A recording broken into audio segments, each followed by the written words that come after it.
Sir આપણે એવા ઘણા બધા કેસ જોયા છે કે જેમાં નાની એવી પથરીના લીધેથી કિડની પણ ફેલ થઈ શકે છે, તો આમાં તમારું શું કહેવું છે? આવા કેસીસમાં હું એક જ વાત કહીશ કે આ પેશન્ટની બેદરકારી છે.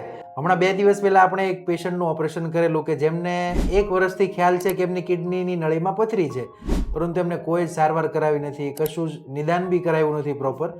તો અત્યારે જ્યારે 2 દિવસ પહેલા આપણી પાસે આવ્યા, આપણે જોયું ત્યારે એમની આખી કિડની જ કામ કરતી નથી. આપણે એમના રિપોર્ટ કરાવ્યા તો એમાં જાણવા મળ્યું કે કિડનીમાં આખું રસી થઈ ગયું છે અને આપણે એનું લેપ્રોસ્કોપી દ્વારા દૂરબીનથી એમની કિડની કાઢવી પડી છે. તો હવે દાદાને એક જ કિડની છે, શું એમને હવે કંઈ પ્રોબ્લેમ થશે? ના, એક કિડનીથી આરામથી આપણે જીવનભર ચલાવી શકીએ, પરંતુ જો એમને ટાઈમસર સારવાર કરાવી હોત તો આપણે એમની એ કિડની બચાવી શક્યા હોત. એટલે જ હું મારા બધા જ દર્દીઓને સલાહ આપું છું અને આ વિડીયોના માધ્યમથી પણ એક મેસેજ પાસ ઓન કરવા માંગુ છું કે જો તમને પણ કિડની કે કિડનીની નળીમાં પથરી છે તો એમને ક્યારેય ઇગ્નોર ના કરશો. એમનું પ્રોપર નિદાન અને સારવાર કરાવવું ખૂબ જ જરૂરી છે.